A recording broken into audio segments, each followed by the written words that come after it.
بسم اللہ الرحمن الرحیم. عزیز طلبہ السلام علیکم. کچھ بچوں کی خواہش تھی کہ غزل جو ہے وہ پڑھائی جائے، تو موسم بھی بہت اچھا ہے آج کل بچوں، تو اس حوالے سے ہم آج غزل پڑھ رہے ہیں، تو توجہ رہے گی. شاعر کا نام ہے بچوں خواجہ حیدر علی آتش. حیدر علی بچوں ان کا اصل نام ہے، اور آتش جو ہے یہ ان کا تخلص ہے. تو یہ بھی ایم سی کیوز آپ سے پوچھے جا سکتے ہیں. اور خواجہ حیدر علی آتش جو ہے وہ فیض آباد کے علاقے میں پیدا ہوئے، اور ان کا جو شہر کا نام تھا وہ بچوں لکھنؤ تھا. یہ بچوں ایم سی کیوز آ سکتے ہیں، تو ان کو ذہن میں رکھنا ہے. تاریخ پیدائش ان کی بچوں ہے 1764، اور وفات ہوئی ان کی 1846 میں. تو آج ہم خواجہ حیدر علی آتش کا پہلا شعر جو ہے وہ پڑھیں گے، اس کی تشریح دیکھیں گے. رخ و زلف پر جان کھویا کیا، اندھیرے اجالے میں رویا کیا. تو بچوں جب بھی آپ تشریح کرنے لگیں سب سے پہلی چیز جو ہے وہ الفاظ مانیں. اگر الفاظ مانے آپ کو نہیں آئیں گے تو آپ کبھی بھی کسی بھی شعر کی تشریح نہیں کر سکتے، کیونکہ وہ شعر آپ کو سمجھ ہی نہیں آئے گا. تو رخ کہتے ہیں بچوں چہرے کو، اور زلف کہتے ہیں بالوں کو. پر جان کھویا کیا، یعنی جان قربان کرنا، یعنی شاعر جو ہے وہ اپنے محبوب کے چہرے اور زلفوں پر اپنا دل ہار بیٹھا ہے. اندھیرے اجالے میں رویا کیا. تو بچوں جب وہ محبوب نظر نہیں آتا تو پھر شاعر اندھیرے اجالے میں رو رہا ہوتا ہے کہ محبوب کا چہرہ ہی اسے نظر نہیں آ رہا. جب محبوب نظر نہیں آتا وہ رونے لگ جاتا ہے. تو یہ اس کے تھوڑا سا میننگز کا جو مفہوم بنتا ہے وہ تھا. اب اس پورے شعر کا جو مفہوم ہے وہ دیکھیں گے. شاعر محبوب کے حسن و جمال میں ڈوبا رہا، اور اس کی جدائی میں روتا رہا. ٹھیک ہے جی. تو زیر تشریح شعر میں شاعر اپنے محبوب کے حسن و جمال اور اس کی جدائی کا مضمون باندھ رہا ہے. تو پہلے مصرعے میں شاعر کیا کر رہا ہے؟ پہلے مصرعے میں شاعر اپنے محبوب کی خوبصورتی کی، حسن و جمال کی تعریف و توصیف کر رہا ہے. شاعر کہتا ہے کہ میرا محبوب جو ہے وہ اتنا خوبصورت، اتنا حسین و جمیل ہے کہ اس کا چہرہ اور اس کے جو بال ہیں اس کے تو کیا کہنے ہیں. اور یہ بچوں ایک بات ذہن میں رکھنی ہے، جب انسان عشق کی گلی میں قدم رکھتا ہے تو اس کا جو محبوب ہوتا ہے وہ اسے دنیا جہاں سے سب سے زیادہ پیارا اپنا محبوب لگتا ہے. باقی دنیا کی جتنی بھی خوبصورت چیزیں ہیں وہ ایک سائڈ پہ، اور اس کا محبوب اسے سب سے پیارا لگے گا.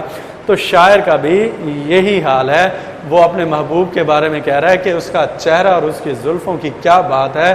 میں ایسے چہرے اور ایسی زلفوں پر اپنی جان بھی قربان کر دوں، کیونکہ میرے محبوب کا چہرہ اور زلفیں انتہائی خوبصورت اور دل فریب ہیں. تو بچوں جب خوبصورتی کی تعریف و توصیف کی بات ہو رہی ہو تو آپ یہ شعر لکھ سکتے ہیں کہ ایسی بات نہیں ہے کہ میرا محبوب صرف مجھے خوبصورت لگ رہا ہے. کہتا ہے ایسی بات نہیں ہے، بلکہ میرا محبوب ہے ہی خوبصورت. تو بچوں اس حوالے سے یہ ریلیونٹ شعر آپ لکھ سکتے ہیں. کچھ تو حسن نظر سے بنتے ہیں، کچھ تو حسن نظر سے بنتے ہیں، مگر تم حقیقت میں خوبصورت ہو.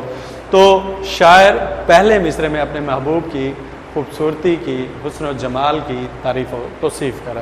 اب آ جاتے ہیں دوسرے مصرعے کی طرف. تو دوسرے مصرعے میں شاعر جو ہے وہ رونے دھونے کی بات کر رہا ہے. شاعر اپنے محبوب کا گلہ شکوہ جو ہے وہ کر رہا ہے.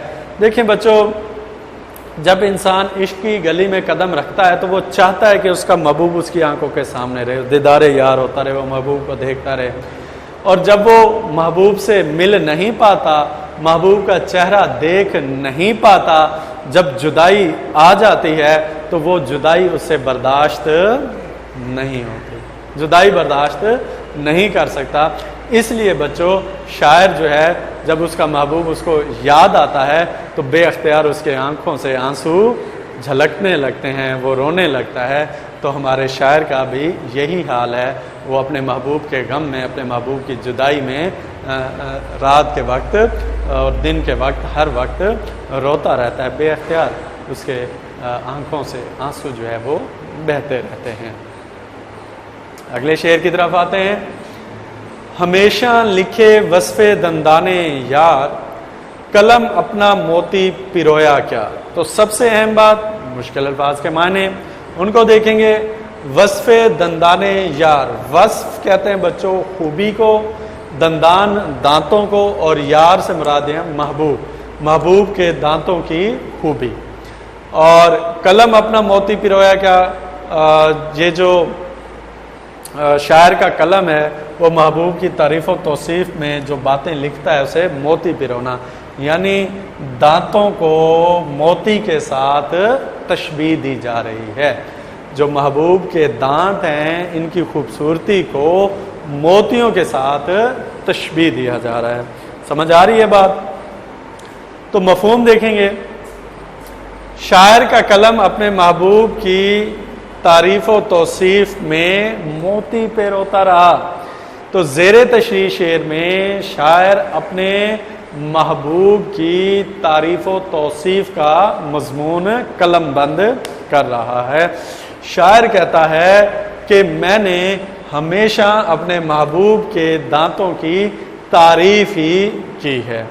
اب بچوں میں نے آپ کو پہلے بھی عرض کیا کہ جب انسان عشق کی گلی میں قدم رکھتا ہے تو اس کا محبوب اسے سب سے بڑھ کر حسین اور پیارا لگتا ہے۔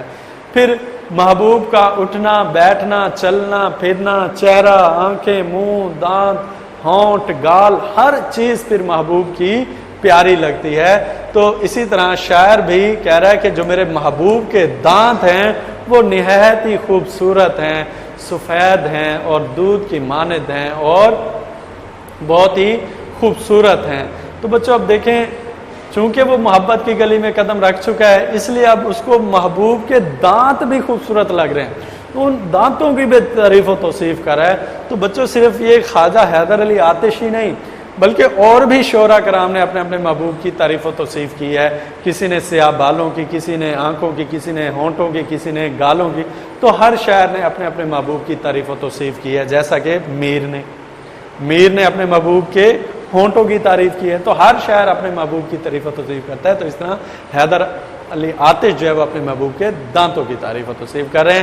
یہاں پہ آپ یہ شعر لکھ سکتے ہیں، ناز کی اس کے لب کی کیا کہیے، ناز کی اس کے لب کی کیا کہیے، پنکھڑی ایک گلاب کی سی ہے۔ اب دوسرے مصرے میں آتے ہیں۔ تو دوسرے مصرے میں شاعر بہت ہی خوبصورت اور دلکش پیرائے میں تشبیہ کا استعمال کر رہا ہے۔ ٹھیک ہے جی، اب کس چیز سے کس چیز کو تشبیہ دی جا رہی ہے؟ تو شاعر اپنے محبوب کے خوبصورت دانتوں کو موتی کے ساتھ تشبیہ دے رہا ہے۔ شاعر کہتا ہے کہ میرے محبوب کے جو دانت ہیں وہ اتنے خوبصورت ہیں جیسا کہ سفید موتی ہوتا ہے۔ جس طرح سفید موتی خوبصورت اور چمکدار ہوتا ہے تو اسی طرح شاعر کہتا ہے میرے محبوب کے ہونٹ بھی ویسے ہی موتی کی طرح خوبصورت اور چمکدار ہیں۔ اسی وجہ سے شاعر کہتا ہے پھر میرا قلم جو ہے وہ میرے محبوب کی تعریف و توصیف کرتا ہے، وہ میرا قلم بھی مجبور ہو جاتا ہے اور میرے محبوب کے دانتوں کی خوبصورتی دیکھ کر اس کی تعریف و توصیف جو ہے وہ لکھنا شروع کر دیتا ہے۔ اب ہم اگلے شعر کی طرف آتے ہیں۔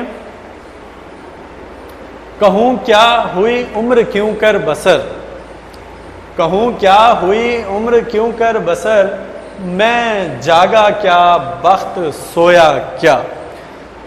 تو کوئی اس میں مشکل میننگ نہیں ہے، بخت سے مراد مقدر نصیب ہیں اور اس میں کوئی مشکل میننگ نہیں ہے۔ مفہوم دیکھیں گے، شاعر کہتا ہے اپنی زندگی کا کیا بتلاؤں، آپ لوگوں کو اپنی زندگی کے بارے میں کیا بتاؤں، بس میں جاگتا رہا اور جو میرے نصیب ہیں وہ سوئے رہے۔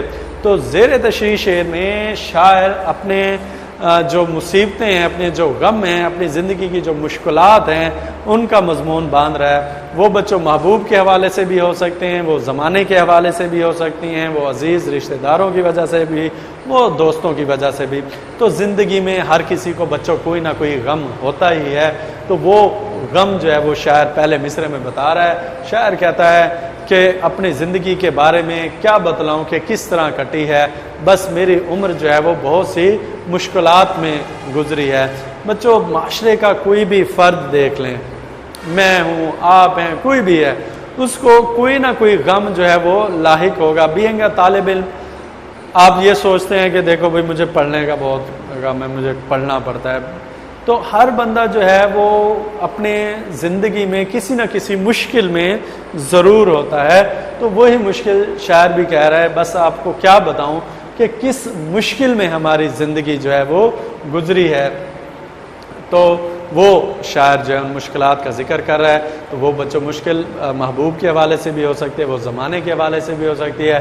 شاعر کو زمانے سے یا شاعر کو محبوب سے اتنے غم ملے کہ شاعر کہتا ہے میں آپ کو بتا نہیں سکتا کہ میری زندگی میں کتنی مشکلات ہیں، کتنے غم ہیں. پھر دوسرے مصرے میں شاعر جو ہے وہ اپنے مصائب کے حوالے سے مزید بیان کرتا ہے، تحریر کرتا ہے. شاعر کہتا ہے کہ میری بدقسمتی دیکھو، میں تو جاگتا رہا، یعنی کام کاج کرتا رہا، حرکت میں رہا، ہیلا وسیلہ کرتا رہا کہ میرے حالات جو ہے وہ بہتر ہو جائے. ظاہر ہے ہر انسان اپنے زندگی کے حالات کو بہتر کرنے کی کوشش کرتا ہے. تو شاعر نے بھی بہت کوشش کی کہ اس کے حالات سدھر جائیں.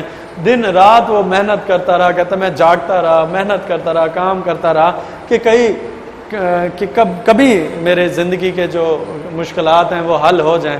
لیکن شاعر کہتا ہے میری جو کوشش تھی وہ ناکام ہوئی اور میرے بخت جو ہے وہ سوئے رہے. یعنی میں تو محنت کرتا رہا، میں تو حرکت میں رہا، میں تو ہیلا وسیلہ کرتا رہا، لیکن میرے نصیب جو ہے وہ سوئے رہے. تو اس حوالے سے بچوں آپ یہ شعر لکھ سکتے ہیں، میں نے چاند ستاروں کی تمنا کی تھی، میں نے چاند ستاروں کی تمنا کی تھی، ہمیں راتوں کی سیاہی کے سوا کچھ نہ ملا. تو آج کا ہمارا موضوع ختم ہوا جاتا ہے. ہم نے 3 اشعار کی تشریح کی ہے. امید کرتا ہوں آپ کے ذہن میں ان کا کنسیپٹ جو ہے وہ بیٹھ گیا ہوگا. اگلے لیکچر میں ملیں گے. اپنا بہت سا خیال رکھیے گا. اوکے بچوں، اللہ حافظ.